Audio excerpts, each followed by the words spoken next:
Um garoto pobre que sugava sua família mais do que tudo teve a oportunidade de voltar à vida para poder reparar os seus erros, se tornando assim guarda-costas de uma garota que era filha de uma família muito rica e consequentemente ele acabou ficando muito rico também. Porém, para manter esse emprego que continuaria a mudar a vida de sua mãe e de sua irmã, ele precisaria garantir que essa garota que estava sendo alvo de bandidos profissionais ficasse em segurança.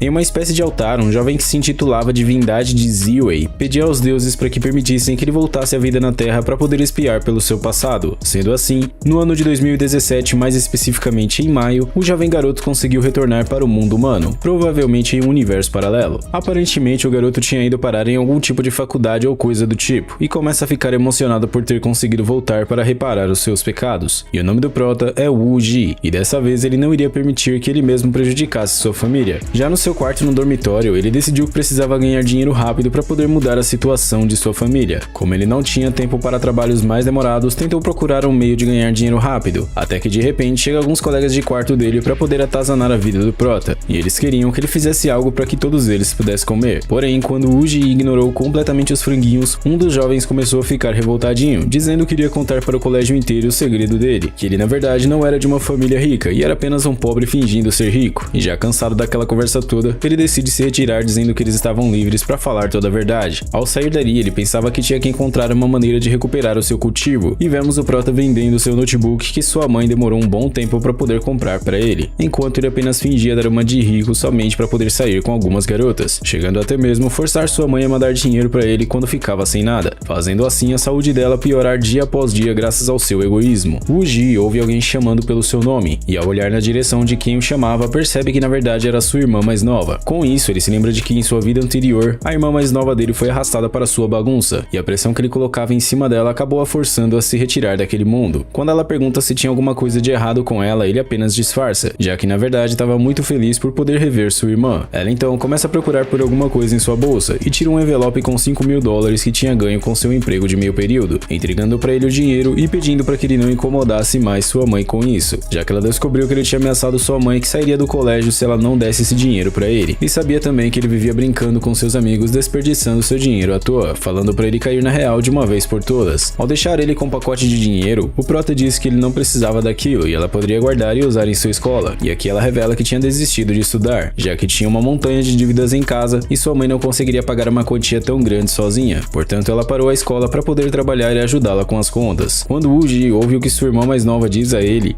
não se aguenta e acaba abraçando ela, fazendo ela achar um pouco estranho essa atitude dele, mas ele queria apenas se desculpar com sua querida irmã. Depois ele pede que ela desse a ele alguns dias e que confiasse nele que ele resolveria esse problema, fazendo ela pensar que tinha algo de diferente no nosso prota naquele dia. Temos agora uma visão do nosso protagonista comprando algumas coisas, e ele parte para um local mais isolado em uma pequena floresta que tinha por ali, até que ele começa a preparar algum tipo de sopa para poder recuperar o seu cultivo, já que na Terra quase não existia energia espiritual para ele poder fazer isso. O preparo da sopa acabou sendo um completo sucesso, e ele logo decide tomá-la para ver se conseguia recuperar pelo menos um pouco de seu cultivo. Em seguida, ele se senta para poder cultivar, dizendo que tinha 5 tipos de cultivos, e o que ele estava praticando era o conjunto mais eficaz dos métodos superiores, já que ao atingir o estágio 1 desse cultivo, a força dele superaria facilmente a de um humano comum. Uma hora depois, ele conseguiu finalizar o cultivo no estágio inicial com sucesso, e agora estava preparado para colocar seus novos planos em ação. Após adquirir um estágio inicial desse cultivo, ele começou a pensar em uma maneira mais rápida para poder conseguir ganhar dinheiro, e encontra um lugar que aparentemente era um lugar promissor. Já dentro desse local, que parecia mais como uma lan house, ele navegava na web em busca de um método para arrecadar uma grana rapidamente, até que ele encontra com uma solicitação que pagaria 20 milhões para poder proteger a filha de um magnata, e ao ver essa proposta quase que irrecusável, ele acabou aceitando essa missão. Ele então recebe uma ligação de seu contratante e pede para que ele mandasse alguém ir buscá-lo no lugar em que ele estava. Aparentemente nosso prota estava falando com esse senhor, onde sua secretária pergunta se a pessoa que ele falava no telefone era de fato confiável, e ele responde que na verdade já era um milagre alguém ter aceito essa missão. 1h30 depois, Uji chega na mansão de seu contratante, e finalmente o senhor se apresenta como Su Wen, pedindo para que o prota entrasse em sua residência, mas ele disse que gostaria de caminhar um pouco enquanto conversavam, e assim o senhor aceita a proposta dele. Su Wen explica que tinha inimigos no mundo dos negócios, e há pouco tempo ele passou algumas informações sobre ganhos ilegais à polícia, portanto seu inimigo estava sendo procurado e não esperava que ele tentaria usar sua filha para poder se vingar dele. Depois de um tempo, Uji diz que a casa dele era bem calma, apesar de estar bem cheia, percebendo rapidamente que ele tinha várias vários seguranças, mas diz em seguida que contra profissionais aquelas pessoas não ajudariam a manter sua filha em segurança. De repente, um senhor que era chamado de Li Yue e seu discípulo Zhao Chuan chegam na presença de Su Wen e de Wu Ji. Lin diz que gostaria de contratar mais ajuda, mas quando ouviram quem era seu oponente, a maioria das pessoas recusaram imediatamente e tenta confortar Su Wen dizendo para que ele não desistisse ainda, e ele faria de tudo para poder ajudá-lo a encontrar uma solução para esse problema. Ao perguntar quem era o jovem rapaz que estava ali, ele apresenta nosso protagonista, e como ele era jovem demais, o discípulo de Lin pergunta se ele achava que valia 20 milhões, e os velhotes pediam para que ele não arranjasse uma briga com aquele que tinha ido ajudá-los. E quando Su Wen pergunta para Wu Ji quais eram seus planos de segurança para sua filha, o prota pede para que ele removesse toda a vigilância e guarda-costas ao redor. Lin pergunta se ele estava tentando atrair o inimigo apenas para se mostrar, já que facilmente ele não cairia em um truque tão simples, mas Wu Ji diz que na verdade pediu isso porque eles eram fracos demais e só acabariam atrapalhando na operação, chegando a dizer que até o mestre Lin e seu discípulo mal estavam qualificados para poder permanecerem ali. Isso acabou deixando o Zhao bem nervoso, fazendo com que ele perdesse a paciência e desafiasse nosso protagonista, que responde dizendo que ele sequer estava qualificado para poder testá-lo, e como se não bastasse, ele diz que se quisessem realmente testar ele, poderiam ligar para todos os guardas que podiam lutar e irem para cima dele de uma vez só. Seguido disso, vemos que os guardas pelo visto aceitaram o desafio de Wu Ji e estavam ali para poder tentar dar uma lição a ele, e o jovem Zhao pensava que ele duraria apenas alguns segundos naquela luta, e finalmente todos os soldados que ali estavam partem para cima de Wu Ji sem dó nem piedade. Mas o que eles não esperavam era que facilmente ele desviaria dos golpes deles, e repentinamente ele causa uma espécie de explosão ou alguma coisa do tipo, fazendo com que todos os guardas que estavam ali fossem arremessados para o alto, deixando os velhotes juntamente com Zhao impressionados com o tamanho poder em um rapaz tão jovem. Isso ainda não tinha sido bastante, e Wu Ji chama Zhao também, já que ele estava dando uma de durão há pouco tempo atrás, e sem pensar o jovem discípulo parte para cima do nosso protagonista, mas sinceramente isso acabou não sendo uma boa ideia. Com apenas um golpe leve, Wu Ji arremessa o jovem para longe sem muitas dificuldades, fazendo com que ele se chocasse contra uma árvore. Depois dessa demonstração de poder, o velho Lin pede desculpas para Wu Ji, já que ele tinha se enganado ao seu respeito, dizendo que mesmo Liu, que tinha acabado de romper o reino de Zun, não era páreo para ele, deixando todos os outros impressionados com o tamanho talento em um rapaz tão jovem. E finalmente a bela donzela, que era filha de Su Wen, desperta de seu sono. Já dentro da mansão, Su Wen elogia o prota pelas suas habilidades, dizendo que a segurança de sua filha estava nas mãos dele, e pergunta se tinha mais alguma coisa que ele poderia fazer, e Wu Ji responde que tinha duas coisas. Uma delas seria ele adiantar o depósito de 20 milhões, e a segunda era que tudo o que ele dissesse valia para a segurança de sua filha, e diz que precisaria do depósito o mais rápido possível, já que precisaria sair por um dia no dia seguinte. Portanto, era para ele deixar sua filha ir com ele, e por falar na filha, ela finalmente decide aparecer, e seu nome era Jackie, de 19 anos. Eu ainda preciso falar alguma coisa? Eu acho que não, né? A saúde tá em dia. Seu pai dá uma bronca nela por ela ter saído daquela maneira, já que tinha convidados em casa. Porém, como ela só ficava em casa todos os dias e só podia comer e dormir, ela não sentia necessidade de usar outros estilos de roupas. Ela então pergunta quem era a pessoa que estava em sua residência, tomando chá relaxadamente enquanto o caos estava para acontecer, e seu pai diz que era um hóspede estimado, e ele seria quem iria protegê-la, portanto não era para ela ser desrespeitosa com ele. Com isso, Wu Ji diz que ela iria seguir seu plano por um mês inteiro, e que ele não iria restringir sua liberdade apesar disso, e ela diz que então gostaria de sair, e ao lançar um olhar para o pai da garota ele acaba cedendo aos caprichos de sua filha, mas ela teria que acompanhar Wu Ji no dia seguinte e teria que segui-lo de perto, além de não ter permissão para correr em lugar algum, e aparentemente ela tinha aceitado as condições, mas na verdade ela estava planejando ignorar completamente o que seu guarda-costas dizia. No dia seguinte, enquanto Wu Ji via que seu depósito de 20 milhões finalmente tinha caído em sua conta, ela pedia para que seu motorista fosse para uma metrópole, para que ela sim pudesse fazer algumas compras, mas o prota disse para que ele fosse para a universidade em que ele estudou. Com isso, a garota mimada acabou perguntando a quem o motorista iria ouvir, e ele disse que seguiria o plano de Wu Ji. Com isso, a jovem garota pede para que eles parassem o carro, pois ela iria trilhar seu caminho sozinha, e o motorista estava apenas esperando pelo comando do prota, e quando ele pede para que ele parasse finalmente o carro, ela se dá conta de que estava em um local completamente deserto, e rapidamente volta para dentro do veículo, apesar de estar um pouco emburrada com essa vergonha. Wu Ji então diz que se ela cooperasse com ele, assim que ele terminasse seus afazeres iria ir com ela para onde ela quisesse ir, e ela acaba aceitando a proposta dele. Eles então chegam finalmente na universidade em que ele estudava, e vemos que os caras de lá faziam de tudo para poder chamar a atenção dela para si. Esses são os que a gente chama de gado de última classe. O prota pede para que ela o acompanhasse, e apesar de estar um pouco receosa de fazer isso, ele diz que se ela quisesse ir às compras era melhor ela seguir ele. Depois disso, ela não teve muitas opções além de fazer o que ele tinha pedido, e eles vão até o quarto que ele dormia. Chegando lá, eles encontram com seus colegas de quarto, que estavam jogando MOBA para poder descontrair um pouco. Eles pensaram que Wu Ji tinha levado a garota para eles, mas na verdade não era bem isso. Quando eles começaram a mexer com a loirinha, ela se esconde atrás de seu guarda-costas, para que ele pudesse protegê-la, e pelo visto seus colegas não estavam gostando nada do jeito que o prota tava olhando pra eles. Já que aquilo não foi o bastante, ele usa uma técnica que começou a invocar algumas cabeças de caveiras, que deixou os garotos com certas áreas trancadas ao ponto de não passar sequer vento. Depois desse choque, eles pedem por misericórdia e se arrependem amargamente do que tinham acabado de fazer. A garota então pergunta o que tinha acontecido com eles, e o prota diz que na verdade aquilo era apenas uma ilusão, e pede um pouco de tempo para que ele pudesse arrumar uma muda de roupa, e aí eles iriam embora. Já dentro do carro, ele falava com alguém no telefone e perguntava a localização da pessoa para que ele pudesse ir até ela. Chegando no local, eles percebem que era um tipo de café onde as garçonetes se vestiam de empregadas, e a garota, que eu já nem lembro mais o nome, pergunta se ele tinha aquele tipo de passatempo, mas ele na verdade estava apenas atrás de sua irmã pelo visto. Por fim, eles são orientados até a mesa em que eles iriam se acomodar, e ele pergunta se tinha alguma pessoa chamada Mushin ali, que era sua irmã, e a jovem garçonete diz que ela estava trazendo a comida para eles. Falando nela, ela aparece repentinamente como uma bela bandeja, até que de repente ela acaba recebendo um tapa onde não devia, e o jovem arrogante diz que ela tinha feito ele esperar por muito tempo, despertando assim a fúria do irmão mais velho dela. O nome do cara era Aren, de 23 anos, e ele era herdeiro único dos negócios de sua família, e pedia para que ela se sentasse ao seu lado para fazer companhia a ele, porém ela delicadamente pede licença a ele, já que ainda tinha trabalhos para poder fazer. O cara mimado então pede na frente de todos para que ela se tornasse sua namorada, e faz chantagem com ela dizendo que sabia que sua família era pobre, e ela tinha um irmão que não era muito útil, e diz que com ele ela iria viver uma vida muito rica, enquanto estivesse com ele. Porém, como ela se valoriza acima de tudo, ela recusa gentilmente o pedido do mimado. Depois dessa rejeição em público, ele propositalmente derruba água nele mesmo, e fala para o chefe do local que foi ela quem derrubou, portanto era para ele pedir para que ela limpasse aquilo. O chefe então, quando estava prestes a agredir Mushin, nosso prota aparece segurando o braço dele, e em seguida o lança para longe como se não fosse nada, deixando sua irmã impressionada pelo seu irmão mais velho estar em seu trabalho, e a loirinha também, pois não sabia sequer a verdadeira força dele. O pivete mimado então aparece querendo tirar satisfação com o prota, mas somente com um tapa ele coloca o sem noção no seu devido lugar, que se achava demais somente por ser herdeiro de um grupo de propriedades, dizendo que Uji estava pedindo pela morte agredindo ele, até que de repente a garota loira, que tinha uma posição social bem maior do que a dele, solta uma leve ameaça, fazendo com que ele fugisse dali com o rabo entre as pernas, já que não queria se meter em confusão maior ainda do que aquela. Ele então diz que Uji devia alma a ela, mas na verdade era um mimado que devia a vida dele a ela, já que facilmente ele iria acabar com a raça dele. Mushin então pede para que eles deixassem aquele local, e ele pergunta o porquê de ela estar trabalhando meio período ali, e ela simplesmente responde que era porque eles pagavam bem, fazendo assim com que nosso protagonista ficasse impressionado com sua irmã ter que suportar todo aquele tratamento por sua culpa. Quando ela menciona que ainda não tinha mudado de roupa, ele pergunta para Su se ela conhecia algum lugar onde eles poderiam comprar algumas roupas para ela, e essa era a oportunidade que ela estava esperando. Já na loja, sua irmã finalmente escolheu uma roupa que era do seu agrado, mas ao olhar o valor da roupa achou cara demais e não iria comprar. Porém, Su diz que seu irmão era rico o suficiente para poder comprar a loja inteira se ele quisesse, portanto algumas roupas não seriam nada. Ela explica também que agora ele era seu guarda-costas e seu salário era bem alto. Depois disso, ele diz que transferiu $200 para ela e pediu para que sua irmã guardasse uma parte para ela e o restante entregasse para sua mãe. Ela pergunta como ele conseguiu ficar rico do nada, e ele diz que conheceu um mestre misterioso que o ensinou as artes marciais, por isso ele mudou. Mas aparentemente ela não acreditou muito na história dele, mas ainda assim ficou muito feliz por finalmente seu irmão ter mudado, e disse que contaria para sua mãe sobre a mudança dele. Quando ela sai, a senhorita Su se pergunta se seu guarda-costas na verdade tinha algum tipo de passatempo duvidoso, porém ele estava apenas feliz por ter ajudado sua irmã. Ela então pergunta como ele iria pagá-la por ela ter ajudado ele, e ele diz que iria segui-la para onde ela quisesse ir durante o resto do dia, e eles decidem ir às compras já que ela não aguentava mais esperar para poder comprar algumas roupas. No final do dia, ele era apenas um burro de carga, chegando a carregar todas as compras sozinho. Já dentro do carro, ele percebe uma presença repentinamente, e enquanto voltavam para casa, vemos que a intuição dele estava certa. No meio da estrada havia uma árvore que tinha caído, e o motorista sai para averiguar o que tinha acontecido, até que de repente um projétil em alta velocidade estava prestes a acertá-lo, mas lentamente o projétil parou graças ao poder de Uji, e diz que esse tipo de truque jamais funcionaria com ele, e iria se divertir com eles, lançando de volta para seus donos o projétil que eles tinham lançado em cima do motorista, acabando com os dois de uma vez só. Su então desperta de seu sono e pergunta o motivo de seu motorista estar de joelhos no chão, e ele responde que eles tinham caído em uma emboscada. Ela então começa a sentir um cheiro estranho pelo ar, e percebe tarde demais que era gás alucinógeno, caindo assim no chão. Com isso, o protagonista decidiu mostrar algumas habilidades que ele possuía, e de repente os bandidos que fizeram tudo aquilo apareceram, dizendo para seus irmãos terem cuidado e se apressarem para mover o alvo deles. Mas o que eles não esperavam era que do nada Uji apareceria perguntando a qual organização eles pertenciam, deixando eles assustados no início, mas logo eles partem para cima dele pensando que ele sozinho não seria páreo para todos juntos. Como Uji era gentil demais com seus rivais, ele decidiu apenas usar uma folha para acabar com seus adversários, e facilmente ele consegue derrotar um após o outro, deixando o líder deles impressionado com tamanha habilidade de um mestre nas artes marciais. E uma última vez, nosso prota pergunta a qual organização eles pertenciam, conheciam, porém o jovem se recusava a passar qualquer tipo de informação para ele e toma alguns docinhos para poder dormir para sempre. Woo-ji pensa que tinha sido descuidado ao permitir que o jovem rapaz ceifasse sua própria life e usa suas habilidades para poder remover aquela árvore que estava caída no meio da estrada com apenas uma pequena parcela de seu poder. E quando ele se aproxima da senhorita Su, ele esperava que ela não acordasse, já que eles poderiam ter problemas se ela despertasse exatamente naquele momento, mas pelo visto isso acabou acontecendo mais cedo do que ele esperava.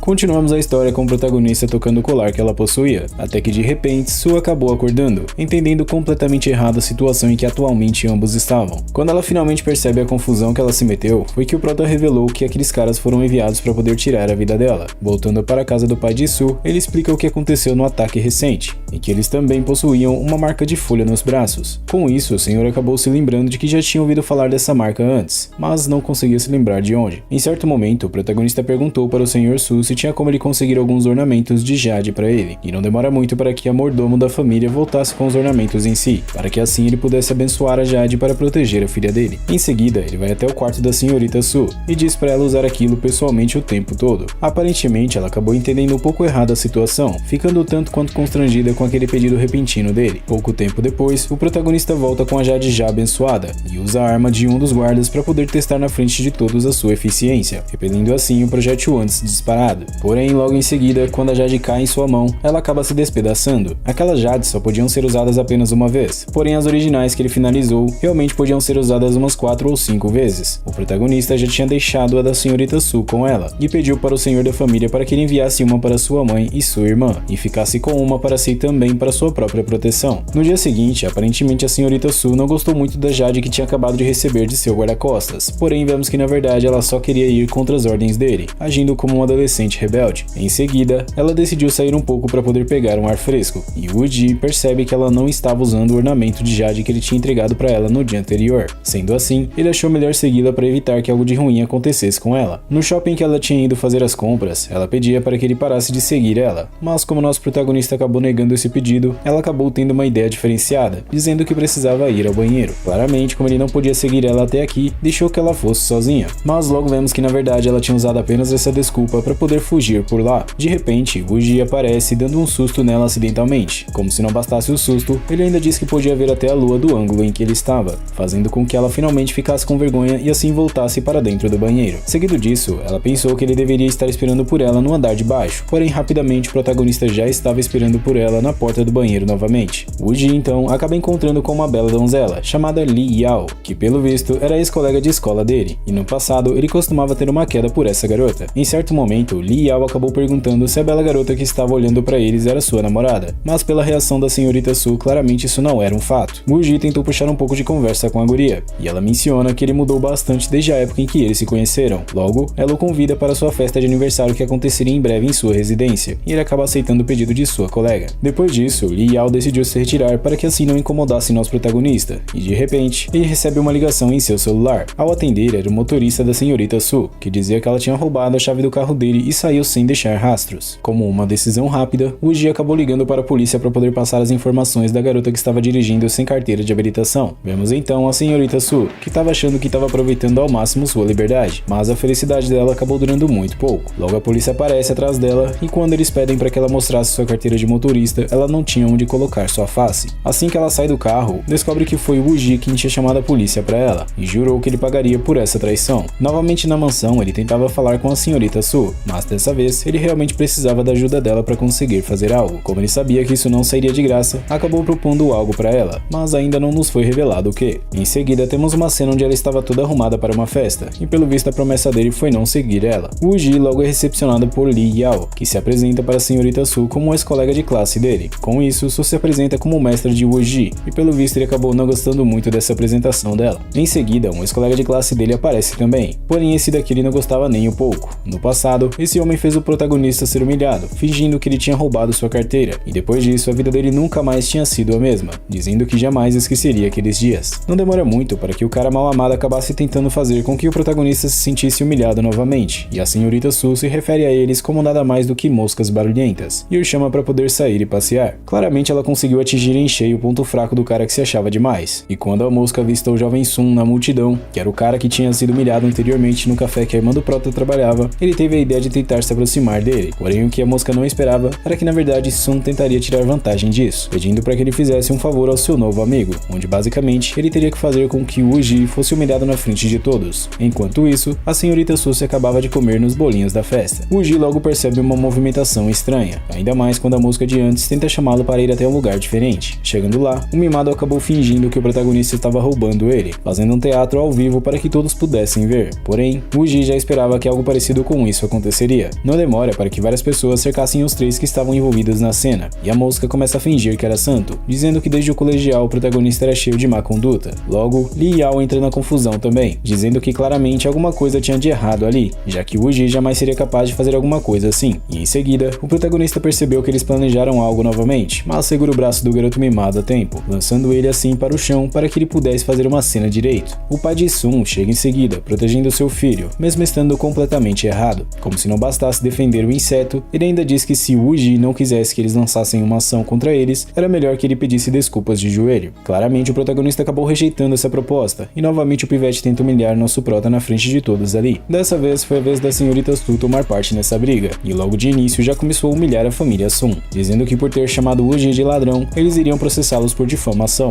Confusa com tudo aquilo que estava acontecendo, ela até disse que poderia ter agido antes, mas isso acabaria atrapalhando ela de degustar o seu bolo. Como a família Sun não tinha reconhecido ainda quem era aquela garota em sua frente, o pai do mimado acabou chamando ela de uma coisa que eu não posso dizer aqui no vídeo, e pede para que os guardas tirassem ela da festa. Logo que eles chegaram, o protagonista tomou as rédeas da situação, dizendo que ninguém tocaria nela em sua frente. O jovem Sun dizia para Woo-ji se render, mas ele pediu para que a senhorita Su saísse primeiro, não demorando para que ele começasse a emanar um fluxo de ar, mostrando que ele não estava ali para brincadeiras. Rapidamente ele partiu para cima dos seguranças de Sun, mas infelizmente para os seguranças, eles não tiveram sequer chance alguma com o protagonista. Depois dessa surra, Su diz para que ele desse uma lição no velho Sun também, e quando o velho pensou que ele não teria coragem de bater nele, acabou levando um belo tapa em sua face. Não contente com a situação, Woo-ji também parte para cima de Sun e de seu comparsa no teatrinho deles mais cedo, fazendo com que eles ficassem juntos até mesmo na hora de apanhar também. Com a surra finalizada, o pai de Yao pediu para que ele se retirasse, pois a confusão seria ainda maior depois, mas ela disse que um deles confessou ter sabotado Woo-ji. Em seguida, o pai de Su chega com seus seguranças, e o pai de Yao percebeu que até mesmo ele agia com completo respeito perante nosso protagonista. Quando o pai de Sun acorda pedindo para que mandassem o jovem para a cadeia, ele descobriu da pior maneira que o pai de Su estava por ali também. Para evitar que assim sua família fosse prejudicada, ele se ajoelha perante o jovem protagonista para pedir desculpas pelos seus erros, mas pelo visto ele não gostou muito e ordenou que ele ficasse longe dele. Pouco tempo depois, as garotas da festa começaram a admirar Woo-ji, e logo elas partem para cima dele, fazendo com que a bela donzela ficasse possessa de ciúmes com aquela situação, e logo ele recebe a notícia de que os homens de Woo-man gostariam de vê-lo. Basicamente, Woo-man era uma aliança que lidava com todos os assuntos relacionados às artes marciais, e pouco tempo depois eles finalmente chegam na sala em que eles estavam. O líder deles era chamado de Bai Shi-chan, ou algo assim. Como a enrolação aqui não foi tanta, o objetivo de Woo-man no final era oferecer suporte ao protagonista, dizendo para que ele não fosse sozinho para proteger a senhorita Su. Voltando para a festa, ele acaba encontrando com Yao novamente, entregando assim um presente de aniversário para ela, e era um colar de jade pelo visto. Após aceitar o presente dele de bom grado, ela pediu para que ele acompanhasse em uma festa fantasia logo depois da festa em que eles estavam, e Woo-ji acabou aceitando mais uma vez. Ele foi fantasiado de Kirito, do anime Sword Art Online, e ela foi fantasiada de Asuna, que era a namorada do Kirito no anime. Encantado com a beleza dela, não teve como negar o fato de que ela estava linda naquela roupa, e enquanto eles saíam para poder dançar, a jovem Su acabou ficando com ciúmes dele. De repente as luzes se apagam,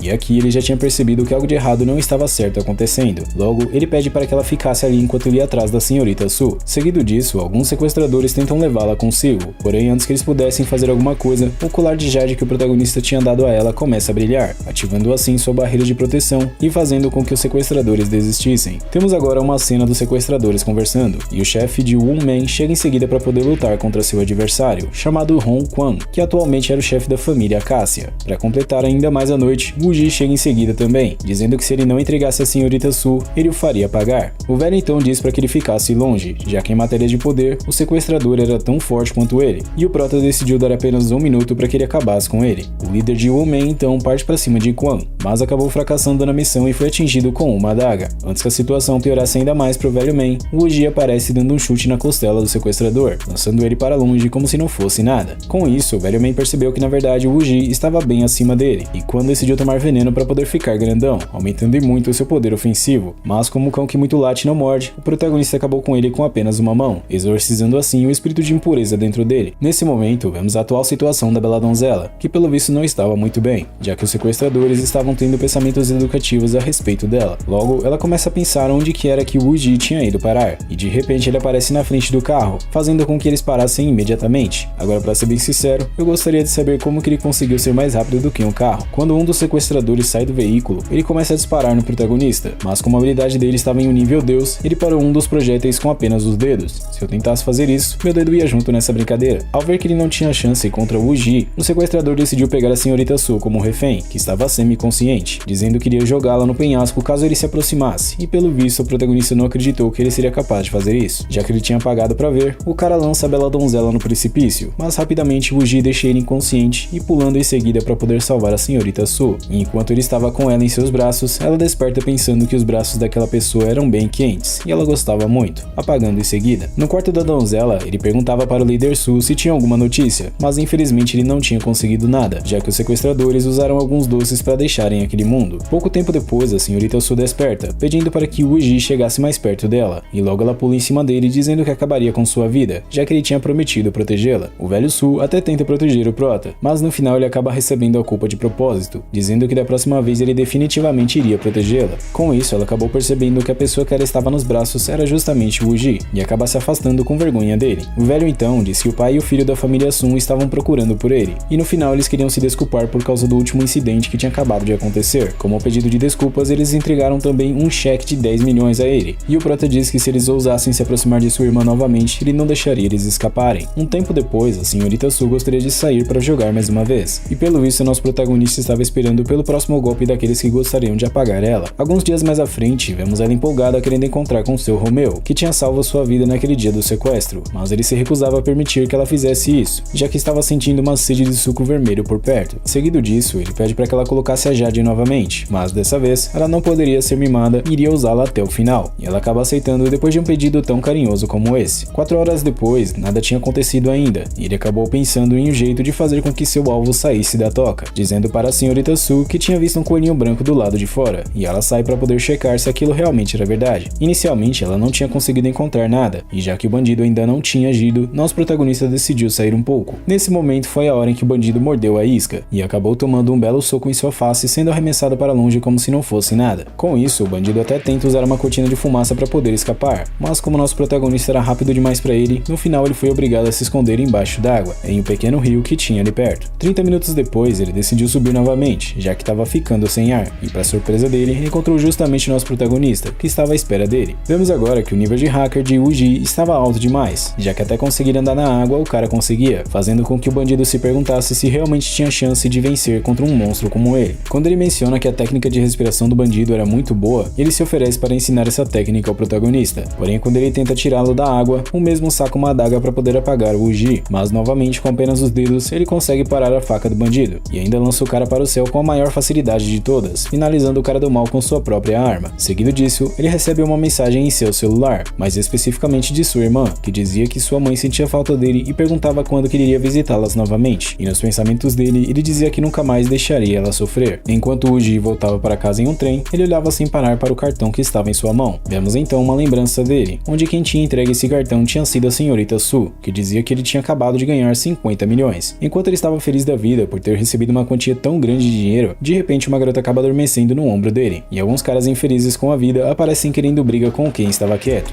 A história continua com os valentões de antes querendo procurar briga com aquela garota de cabelos azuis, que estava sentada ao lado do nosso protagonista. Basicamente, eles queriam que ela entregasse o elixir que o mestre alquimista preparou, e se caso ela cooperasse com eles permitiriam que ela continuasse com vida. Logo que eles deram um aviso para ela disse para nosso protagonista sair logo dali, até porque seria perigoso demais. Revoltado por ela ter ignorado ele, o cara suspeito de antes decidiu agredir a bela garota, mas antes que ele pudesse atingir ela conseguiu fugir e puxar nosso protagonista junto também. Nesse momento, o cara de antes acabou pensando que possivelmente o nosso MC estava trabalhando junto com a garota, portanto, era para seus capangas irem atrás dele também. Enquanto eles corriam, ela dizia para ele fugir rapidamente, pois iria tentar segurar o cara de antes para permitir a fuga dele, até porque, de acordo com ela não queria que pessoas inocentes morressem por causa dela. No entanto, rapidamente o cara de antes alcançou eles e lançou algum tipo de ataque em ambos, mas ela conseguiu segurar o ataque do cara criando uma espécie de escudo ou algo assim. Como o escudo não era forte o bastante para durar por muito tempo, ele acabou se quebrando, e a escória se aproveitou dessa situação para poder tentar ferir a garota mais gravemente dessa vez. vez. Aparentemente, a garota estava levando a pior, sem sombra de dúvidas, e depois de a garota acabar sofrendo bastante nas mãos do estrume da sociedade, ele finalmente conseguiu elegir o que ele estava procurando, e ele acabou soltando um comentário dizendo que não tinha deixado o protagonista sair, ou pelo menos foi isso que eu entendi. Rapidamente, ela disse para que ele fugisse dali, afinal, a habilidade de garra de águia daquela escória não era algo que pessoas comuns poderiam suportar. Os capangas da escória de antes então se prepararam para poder pegar nosso protagonista, porém assim que eles tentaram agir, rapidamente eles foram completamente derrubados por ele, como se fossem nada. Dessa vez, quem decidiu atacar foi justamente o líder deles, e infelizmente para ele, a única coisa que o esperava era o mesmo destino que seus capangas, e finalmente o protagonista ensinou uma lição para ele. Porém, ao dar uma visualizada melhor nessa cena, parece que o protagonista acabou se empolgando demais pelo visto, e lançou o cara para mais longe do que ele esperava. Depois de receber um golpe em cheio, o inseto começou a delirar pelo visto, e perguntava se o protagonista era uma pessoa chamada Wuzun, e aparentemente toda a província de Inru tinha um Wuzun, e apesar da idade não ser certa, só poderia ser essa a causa de ele ter tanta força assim, perguntando em seguida se ele era Huan Fuyun, que em breve iria avançar para o Wuzun. Porém, tanto o protagonista quanto eu não sabia do que esse cara estava falando, mas ele perguntou para a garota como ela estava, e aparentemente estava tudo bem com ela. Para evitar apanhar ainda mais, o cara de antes entregou o elixir para nosso protagonista, dizendo que era o único que tinha olhos, mas ainda assim não conseguiu reconhecer a grandeza dele, pedindo por perdão em seguida. Depois disso, a garota pedia para que ele entregasse aquele recipiente para ela, pois isso era muito importante. O protagonista, que eu já nem lembro mais o nome, perguntou então por que de ela não colocar aquilo em um frasco mais seguro, já que era tão importante assim para ela, até porque isso poderia cair e quebrar facilmente. Mas logo que ele disse isso, ele acabou batendo na mão dela acidentalmente na hora de entregar o elixir, fazendo com que ele caísse no chão em seguida, e nesse momento vemos que ele não sabia onde colocar sua face, e pelo visto, a garota estava para ter um ataque cardíaco também. Sem saber o que fazer ou para onde ir, ela simplesmente grudou nas pernas do protagonista, e dizia que ele tinha que pagar ela por causa do elixir que ele tinha quebrado. Depois disso, ela pensou em usar um tipo de truque que seu irmão tinha ensinado para ela, e ela tinha 100% de certeza de que aquilo iria funcionar com o nosso protagonista. O truque basicamente consistia em ela mudar de personalidade para uma mulher mais inflexível, e ela perguntou o que deveria fazer agora, já que aquele remédio era para salvar as vidas de seu avô. O ser humano agora virou gato, tem 7 vidas pelo visto. Como resposta ao comentário dela, ele disse que iria acompanhá-la para poder salvar seu avô. A garota então passou a ficar confiante de que agora teria chances para poder finalmente salvar seu velho, e no caminho eles acabaram encontrando com o motorista da família dela pelo visto. E sobre a apresentação do MC, ela disse que contaria mais detalhadamente sobre isso no caminho. Já dentro do carro, o motorista perguntou se ela tinha pego o revitalizador, mas ela não tinha ideia do que inventar nessa hora como desculpas para explicar o que aconteceu de verdade. No entanto, assim que ela falou que a poção tinha sido destruída, o motorista quase bateu o carro, causando um acidente ainda maior na estrada. Um tempo depois, eles finalmente chegaram até o local em que a garota morava, ou pelo menos em que o avô dela morava, e ela avistou 2 médicos comentando que seu avô realmente estava mal dessa vez. Preocupada com o que poderia ter acontecido com o velho, ela saiu correndo para ver ele o mais rápido possível, e enquanto ela fazia isso, o motorista se perguntava o que deveria fazer, até porque de acordo com ele, com o revitalizador destruído, eles não teriam chance alguma de salvar o velho, e também tinha medo de que a jovem dama também acabasse sofrendo por causa disso. Logo em seguida, ela chegou no quarto em que seu avô estava descansando, mas já com um pé na cova e outro no mundo. Uma das pessoas acabou comentando que tinha ouvido o que o irmão dela tinha dito, ou seja, o irmão dela era o motorista de antes, e ele já tinha passado a notícia de que o elixir tinha sido destruído. Nesse ponto, a única coisa que ela soube fazer foi pedir desculpas pelo erro que ela acabou cometendo, e mais uma escória então deu as caras, e ele comentava que tinha dito para não deixar a garota ir, que aparentemente se chama Xiao Tong, e perguntou agora que a poção não existia mais, o que mais poderia salvar a vida do velho. Eu não sei se o nome da garota de cabelos azuis é realmente o que eu disse, mas se o box de informação estiver correto e ele for o irmão dela, então o nome da garota é Yu Feng. Ela dizia para seu pai que tinha encontrado um especialista que poderia salvar seu avô, e seu pai, feliz da vida, perguntou quem era o cavaleiro que ela tinha encontrado, até que finalmente ela decidiu apresentar nosso protagonista para eles, e a escória de antes começou a dar risada dele, pensando que ele não seria capaz de curar o avô. O estrume de gado então disse que ela estava levando a vida do velho como uma piada, e perguntou se ela poderia ser responsável caso algo desse errado. Nesse momento, até o pai dela ficou contra o protagonista tomar alguma atitude para poder salvar seu pai, mas ele simplesmente ignorou tudo que eles diziam e foi ao resgate do velho, colocando assim a mão em seu corpo e começando a finalmente fazer seu trabalho para salvar o vovô. Assim que ele fez isso, ele já descobriu que haviam lesões escuras e bloqueios nos meridianos, resultando assim em uma operação não suave. O estrume então perguntou quem foi que permitiu que ele tocasse em seu avô, porém somente com seu poder ele foi capaz de arremessar o inseto contra a parede, imobilizando ele em seguida. Isso fez com que todos ao redor ficassem impressionados, até porque aquele estrume era o mais forte da família depois do velho, finalmente reconhecendo que o protagonista não era pouca coisa para lidar. Com humildade dessa vez, o pai da família perguntou para nosso protagonista protagonista se seu pai realmente poderia ser curado, e um outro velho que já estava querendo deixar de ver o sol nascer disse que isso era simplesmente ridículo, e de acordo com ele, se o filho do velho não escolhesse outro médico, o caso do senhor não seria devidamente acompanhado, lembrando em seguida que o senhor já tinha tido esses problemas antes, e mesmo que eles tivessem um revitalizador, ele já não tinha mais forças para durar por muito tempo. Claramente, isso fez com que ele ficasse na dúvida, se realmente poderia confiar no jovem MC para poder salvar a vida de seu pai. Como eles estavam chamando o protagonista de Mu Li, eu também vou chamá-lo assim, e ela acabou comentando que seu avô não poderia ser salvo, porém Mu Li respondeu que aquilo era apenas um ferimento, confortando assim a garota que já estava preocupada com o que aconteceria com seu avô. Porém, assim que ela disse para que ela batesse no seu avô, isso acabou fazendo com que eles ficassem sem entender nada, até porque se eles se arriscassem a dar um tapa no velho que já estava para ir dessa para uma pior, ele poderia provavelmente terminar de ir para o mundo dos espíritos de uma vez por todas. Ao ouvir isso, o pai da garota perguntou o que ele quis dizer com aquilo, e se ele tinha alguma coisa contra a família dele, mas como resposta, ele disse que aquele era o método mais simples e eficaz de conseguir resgatar o velho. Enquanto o protagonista tentava salvar o coroa, a escória de antes se levantava novamente depois de ter sido nocauteado. Dessa vez ele foi para cima do nosso MC sem dó nem piedade, mas com apenas um golpe, ele lançou a escória de antes para longe, acabando com ele mais uma vez e por fim continuou seu tratamento com o velho. Nesse momento acabou acontecendo algo que eu não entendi muito bem na verdade, e rapidamente nosso MC já tinha finalizado o tratamento do coroa. A escória então dizia para Yu Feng que ela tinha deletado o velho da história, portanto era para ela entregar a posição de chefe da família para ele, pois o pecado dela não seria perdoado. No entanto, para surpresa de todos ali, o velho estava acordado. Depois disso, ele perguntou como seu pai estava por fim se sentindo, e ele responde que nunca se sentiu tão bem quanto agora, e até mesmo os machucados que ele tinha feito anteriormente tinham sido curados. Como agora não tinha mais nada para que Mu Li pudesse fazer por aquela família, ele disse que simplesmente iria se retirar. E por fim, o pai de Yu Feng disse que foi um prazer receber a ajuda do protagonista, e se tivesse algo que ele precisasse no futuro, a família deles definitivamente iria ajudá-lo. Após ouvir essa oferta irrecusável, ele perguntou para o pai dela se ele não tinha ervas que estavam bem ao longo dos anos, de preferência com mais de 100 anos. De acordo com o cara, ele disse que as ervas com mais de um século eram muito raras, e as que originalmente existiam foram usadas pelo senhor e seu filho enquanto estavam doentes. Porém, desde o momento que o protagonista ajudou sua família, eles fariam tudo o que estivessem ao seu alcance para poder encontrá-las. Como Mu Li tinha alguns assuntos para poder tratar, ele decidiu se retirar logo dali, porém o senhor ainda pedia para que ele esperasse, pedindo para que seu motorista levasse ele até onde ele quisesse ir, e deu para ver que até mesmo Yi Feng estava feliz com o tratamento que seu avô recebeu recentemente do protagonista. No caminho para seu destino, ele pensava que em sua última vida, ela tinha trabalhado por ele a vida inteira, e eventualmente tinha sido deletada da história por um traidor, se referindo possivelmente à sua mãe. E nessa vida, ele jurou que faria com que sua mãe morasse em uma grande casa luxuosa e vivesse uma vida feliz. Um tempo depois, ele acabou encontrando com sua irmã, que logo comenta que ele finalmente estava disposto a voltar para casa pelo visto. Enquanto ele fazia uma refeição com sua família reunida, sua mãe pedia para que ele comesse mais, pois ainda estava em crescimento, comentando em seguida que ele deveria deixar ela saber quando ele estivesse com pouco dinheiro consigo. No entanto, logo que ela disse isso, ele percebeu uma queimadura que estava no braço dela, e se lembrou do dia que ela acabou conseguindo aquela queimadura em sua infância, onde basicamente ele estava tentando cozinhar um pouco. Assim que a comida ficou pronta, ele tentou pegar a panela para poder levar até a mesa, e pelo visto sua mãe não estava muito bem de saúde, e por isso ele estava fazendo aquelas coisas. Mas logo que ela avistou seu filho com aquela panela com comida quente, percebeu que ele estava prestes a se desequilibrar, sofrendo assim um acidente ainda maior caso isso acontecesse. Isso foi motivo bastante para fazer com que ela fosse correndo em direção ao jovem para poder salvá-lo de se machucar gravemente, e a única coisa que ela se preocupava era com a segurança dele, e se ele tinha se machucado. No entanto, apesar de ele não ter se machucado, infelizmente o mesmo não aconteceu com sua mãe, que acabou tendo uma parte de seu braço queimado nesse processo. Voltando ao presente, ele pedia desculpas em seus pensamentos por sempre machucar ela, e por ter sido apenas uma escória em sua vida passada, além de se desculpar por ter falhado em proteger ela das mãos de uma pessoa chamada Zhu Shu-Hen. Enquanto sua mãe o ajudava a lavar as louças, ele pediu desculpas em voz alta dessa vez, mas ela apenas ignorou o que ele disse, já que para ela ele não precisava pedir desculpas pelo visto. Depois do pedido de desculpas, ele disse que tinha ganhado algum dinheiro lá fora, e portanto iria pagar as dívidas que ele devia naqueles anos e comprar uma casa. Mas a mãe dele responde que não era tão fácil assim ganhar dinheiro, porém ele também não deveria gastar tudo indiscriminadamente. Gentilmente ele responde à senhora dizendo que apenas queria que ela vivesse uma vida melhor, e ela pensou que finalmente ele tinha se tornado sensível. Em seguida, ele estava em uma central de vendas, pensando que o ambiente ali poderia ser bom e barato bastante para que sua mãe conseguisse viver. Temos então um corte para o estacionamento do local, onde uma Ferrari acabou chegando e estacionando por lá, e vemos uma garota saindo desse carro dizendo para seu acompanhante que aquela propriedade era boa bastante para que eles pudessem comprar. E vemos então o gado do qual estava bancando a garota interesseira de antes, dizendo que se ela quisesse, eles comprariam aquela residência. Enquanto isso, nisso, vemos nosso protagonista sendo apresentado ao local em que ele mostrou interesse em morar, e nesse momento, a garota interesseira acabou chegando em seguida com seu companheiro também. Mas como nosso protagonista estava cansado da vendedora apresentar várias coisas para ele especificou o tipo de lugar que ele gostaria de morar, e o dinheiro não era problema para ele, até que em certo momento, a garota acabou percebendo que ele era um rosto um tanto quanto familiar. Não somente ela parecia conhecer ele, como ele também aparentou conhecer aquela garota.